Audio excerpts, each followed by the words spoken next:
Hey everyone, welcome back. I'm Michael and we're going to be getting right back into some more Reddit stories. If you enjoy the video, make sure to leave a like and subscribe. Now, without further ado, let's begin. This story was posted by a user named Old Links in the AITAH subreddit. The post is titled AITAH for tricking my ex into admitting to her affair. Pretty much as the title says. I felt like something was off, so I went through her phone and found messages between her and a male friend that seemed suspect, discussing meeting up when she'd never mentioned it to me, flirting, talking in coded language about sex, etc. There was nothing overt, but still pretty sketchy. I figured she'd just lie and bury things deeper if I confronted her, so I set up a fake Instagram account and sent her a message saying I knew she was sleeping with her friend, had the receipts, and was going to contact her partner in 3 days whether or not she confessed. The next day, she sat me down and admitted to cheating, but wouldn't tell me who it was or how long it had been going on.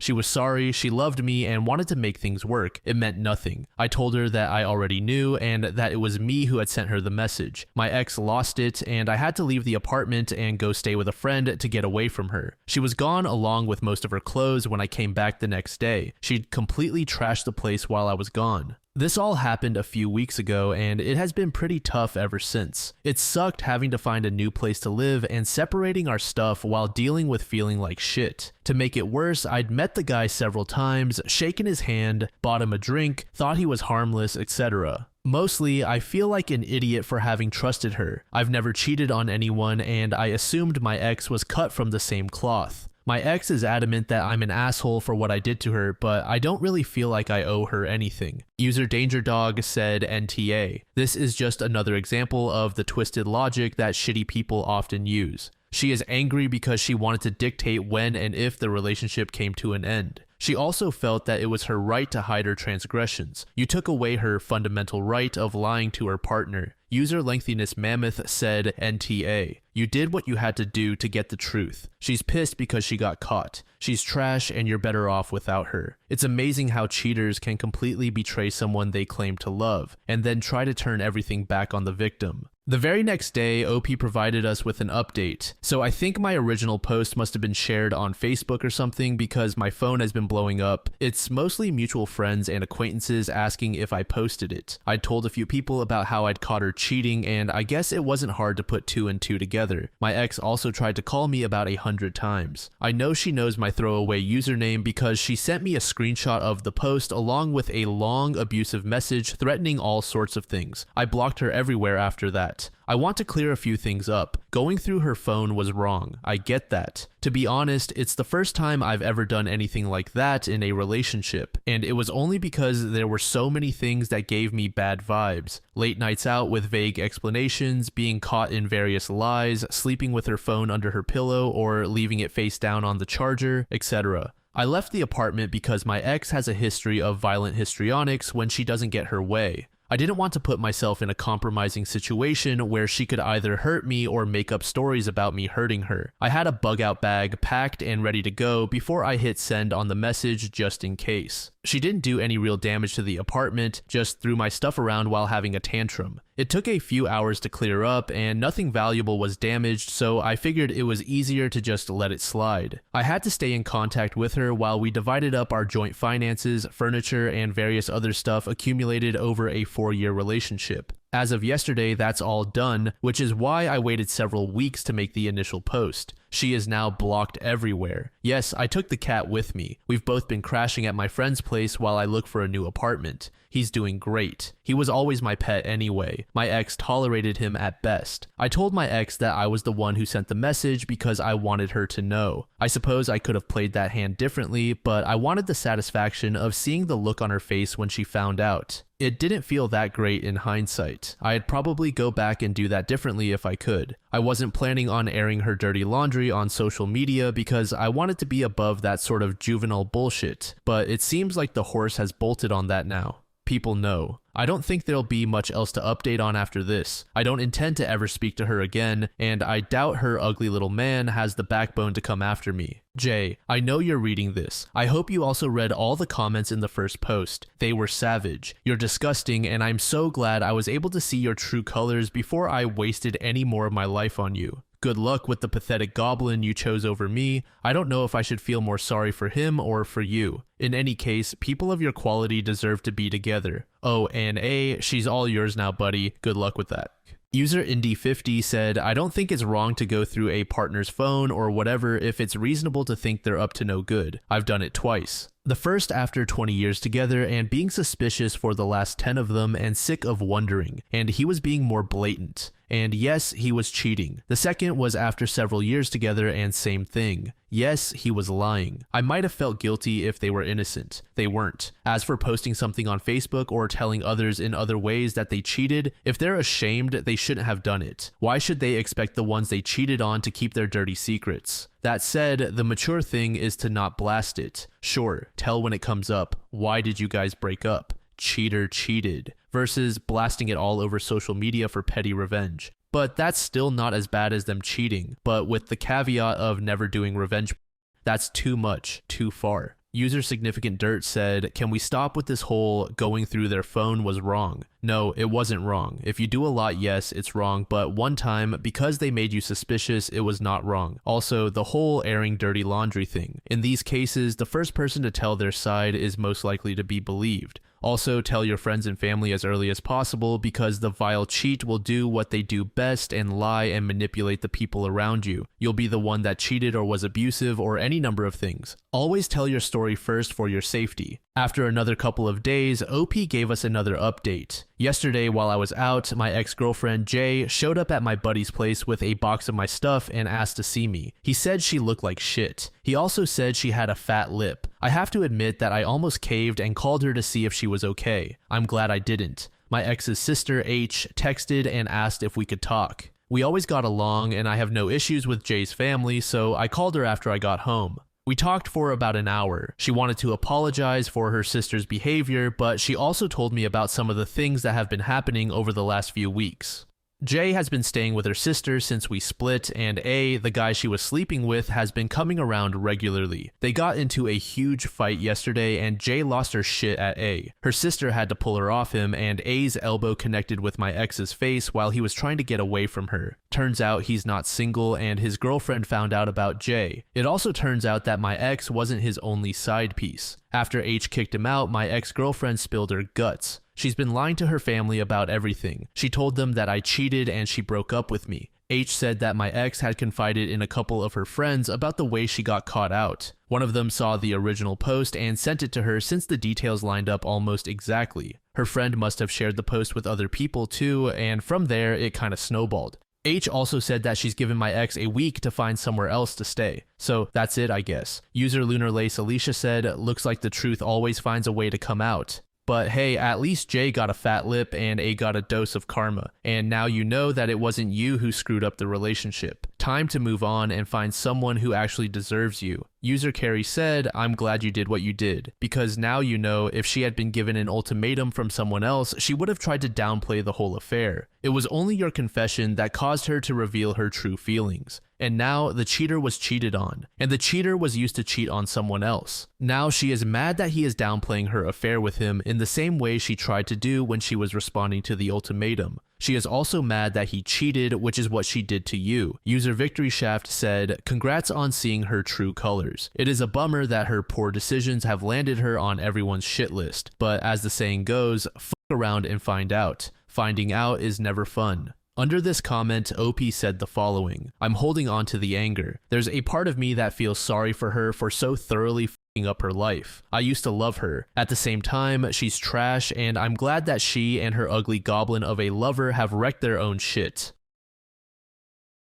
This next post was made in the relationship subreddit by a user named Cheated on My Wife. The post is titled, I, 29M, cheated on my wife, 25F, with a 19-year-old classmate of mine. How do I convince her to not leave me? I feel like this is pretty much Reddit's side, which is why I'm obviously using a throwaway account. To get some better understanding of my situation, let me go back in time and explain a bit. My wife and I have been a couple for 5 years, married for 2, have an 8-month-old son, and I consider them both my whole world. I just couldn't imagine life without them. The pregnancy was difficult for both of us, but mostly for my wife for obvious reasons. She was bedridden for the majority of the pregnancy, so I had to do most of the house chores, shopping, etc. That's just normal though, and I never felt like my wife tried to take advantage of the situation. I know she would have much preferred to have the strength to do it herself. She had a lot of mood swings and the hormones were just going crazy. She was never mad though, just sad and worried that she'd be a bad mother or that there would be something wrong with the baby. By the end of her pregnancy, we ended up going to the hospital like 15 times just to listen to the baby's heartbeats because she was convinced something was wrong. It was impossible to be rational with her or tell her not to worry. She just said, "I just feel something is wrong. I can't help it." Our son was born without any complications and perfectly healthy as well.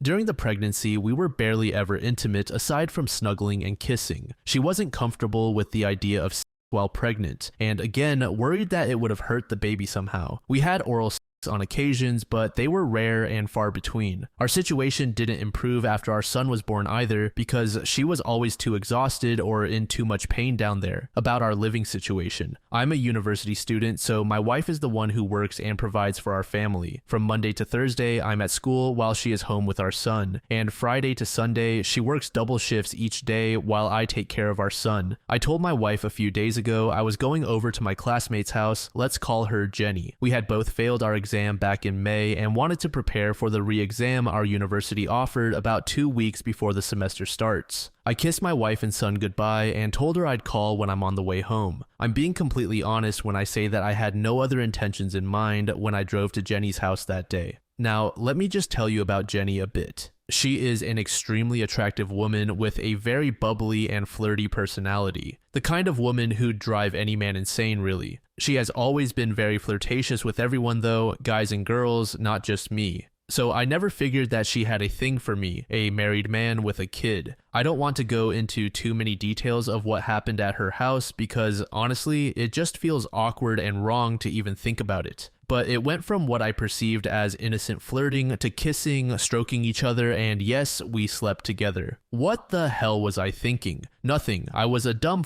that didn't think about it at all. In my mind, I was just too focused on how good it felt to share such a passionate moment. But when it was all over, I regretted it immediately and began to panic. Jenny didn't seem all too troubled by what we had done, as she was ready to resume our study session. I just couldn't do that though, so I left her house as quickly as possible. I was afraid to drive home that day and face my wife. 1,000 scenarios played in my mind, each worse than the other, and I was in doubt about whether to tell her or keep it a secret. It was a constant battle between my conscience and my selfish needs. Ended up just driving around town for an hour before finally mustering up the courage to go home. When I arrived home, I was greeted by the sight of my wife sitting on the couch just playing games while our son was napping on her chest. An absolutely beautiful sight, and I lost it. It must have showed well because my wife asked what was amiss and I confessed. I told her everything about what had happened, along with stupid bullshit excuses and saying sorry. My wife just stared at me in silence, not a single word came out of her mouth.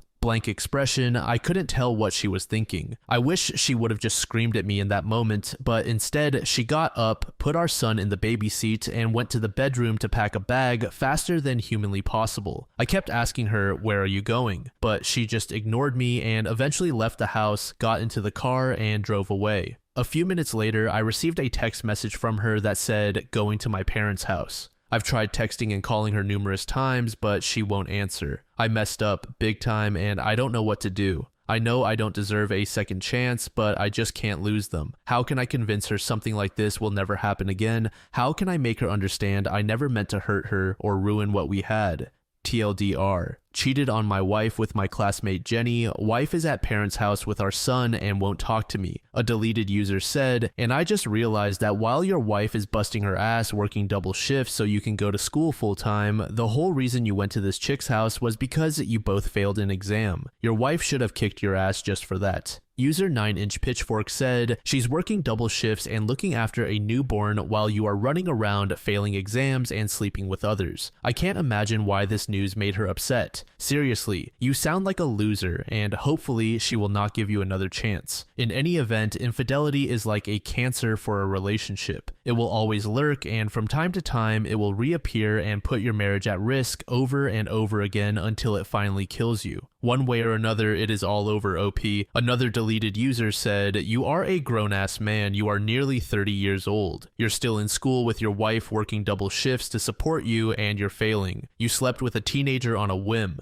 You contribute nothing to the household. The best thing you can do is stay away from her and pay child support, so she can move on and find someone who will appreciate the world that you so mindlessly threw away for some pussy." User, "What is this day of rest said? You are asking how to convince her that you didn't mean it and that it won't happen again. Tell her about the lack of intimacy, how you immediately regretted it, etc., and hope that she will give you a second chance. Honestly though, if I were in her place, I wouldn't give you a second chance. Not because I wouldn't believe that you have truly regretted it and that you are truly sorry, but because I couldn't live the rest of my life struggling to make everything comfortable for you so that you won't go out and cheat again at the very first chance you get, and then come back and tell me that it was lack of intimacy or I was too difficult or whatever." A couple of months later, OP gave us an update. After reading all of your comments, it became even more apparent that I was making even more excuses, trying to pin the blame on anyone but me, justifying my actions. I guess I just didn't want to think of myself as the kind of man who would do something so horrible to his family. Between all the wallowing in self-pity, I decided to be productive, man up to the fact that I f***ed up and try to do at least something right. I called my old boss to ask if there was anything available. I used to work as a barista. I was in luck because they needed someone experienced for the morning shifts during weekends. Next up, a place to stay. At this point, I didn't know what my wife wanted and what to expect. A divorce, a break. But I sort of prepared for the worst and assumed that my wife was going to divorce me, and since the house is in her name, then I should be the one moving out. My parents or relatives weren't an option, so by a long shot, I ended up asking my high school friend on FB if I could crash at his place for a few days. Briefly explaining my situation to him, he told me what a dumbass I am and how I screwed up majorly, but yes, I could move in with him and his roommate. I don't know why I was in such a rush to move out before even knowing how things would end. I tried to think from my wife's perspective and figured that I didn't want to prevent her from going back home just because of my presence. Or maybe I was just trying to protect myself again. I sent my wife a message informing her about my job and me moving out. I also added that I wouldn't try to contact her further unless she wanted me to, and if there was anything I could do for her, she needed to just ask. She replied, "All right." So for a couple of weeks, my life just went on automatic. Sleep, eat, school, work, rinse and repeat, while trying not to think too much about my future. I started to accept the possibility that I had lost my wife forever, but my son, no, that was the most terrifying idea. That I would lose custody of him, never see my son again. Thinking of him, his smile, laughter, the peaceful look on his face when he is sound asleep just made me teary and angry at myself. Then it happened. My wife called me, which under normal circumstances would have been surprising already because she hates talking on the phone due to social anxiety. At that moment, it just felt like there were a million things I wanted to say to her, but instead I shut up and listened. She told me in short how upset she was, how hurt she felt, betrayed, humiliated, and requested that we meet up in person to discuss matters. First, she wanted to meet up in a coffee shop, but changed her mind and told me to drive over to her parents' house while her parents would take our son for a walk. There certainly were mixed feelings when I saw my wife for the first time in weeks, months even by now. I didn't dare to think about what might come, so I tried to keep my mind as blank as possible. She got all teary and hugged me tightly as I approached her. Definitely not the reaction I had expected, but I embraced her back while I felt the tears building up. And we just stood there on the driveway for a long time. It just felt like forever. Eventually, we got inside and had a talk. A lengthy, heartfelt talk. My wife told me what she had been up to, what had been going through her mind, all the emotions, our future. It was clear that her feelings were conflicted, unable to decide whether she wanted to give me, us, a second chance. I had been pretty quiet during our discussion and mostly just listened, but this is when I chimed in and told her that she shouldn't feel obligated to give me a second chance just because of our son. This may sound a bit weird and contradicting coming from me, but I just really felt that if my wife was going to give me a new chance, it should be because there is something salvageable, not because of possible guilt. She completely agreed and said that while she hasn't forgiven me, she wants to try again. It was pretty interesting how she worded it because she said something along the lines of, "I am giving up this old relationship. I want us to build a new relationship even if it is on a shaky foundation." There were far more things we discussed regarding what had happened and our future, but bottom line is that we are not separating. We are moving back home together soon, but that doesn't mean that things are going to be all fine and dandy. It's just a slow process. We have begun to start something new. I am nervous but hopeful. TLDR, moved out, got a weekend job, was pretty much prepared for my wife to leave me when she decided to give me a second chance. A deleted user said, "I'll say this much, given the magnitude of your mistake, you do seem to have manned up and taken responsibility in a way that might give your marriage a fighting chance. You've still got a long road ahead of you, but for what it's worth, I do hope you make it. I'm hoping Jenny's absent from this update because she's completely out of your life at this point though. If not, you need to fix that yesterday or this will all likely be for nothing. Counseling is also a thing that should probably be a part of this process if it's not already." User Mega Mose said, "I think probably the best thing to come out of this will be your appreciation for the fact that your wife was working double shifts and taking care of your son while you failed at university, all the while you were whining about lack of sex. I think your relationship needed a reboot that kicked that selfish asshole to the curb and invited in a humbled and grateful man. I wish you luck." User Nora said, "I suggest you find a way to get yourself to therapy or counseling and have your wife come in merely to give her perspective on what is changing or what needs to change, and then have her come in at intervals to report on how things are going. You be the one to fix yourself. Like your wife, I would be capable of giving my husband a second chance with this kind of cheating, but not with emotional cheating. I'm just weird that way. Fortunately, neither of us has ever cheated in either way. You need to think about what you did that led up to such a huge mistake. You don't need to share all your guilty thought processes with your wife. Let her bring it up in a professional setting or some other manner that she's comfortable with. You're a lucky man. I wish you well, and I especially wish your wife well in getting over this and healing." User Bears said, "What would your son think of you 20 years from now? What would he think about what you did to his family and how you so deeply hurt his mother with your primitive selfishness and uncaring? I hope your wife isn't staying for the sake of your son. She needs to prioritize her own happiness, and your son will only be happy when she is happy. A child growing up in a tense, loveless marriage is not healthy.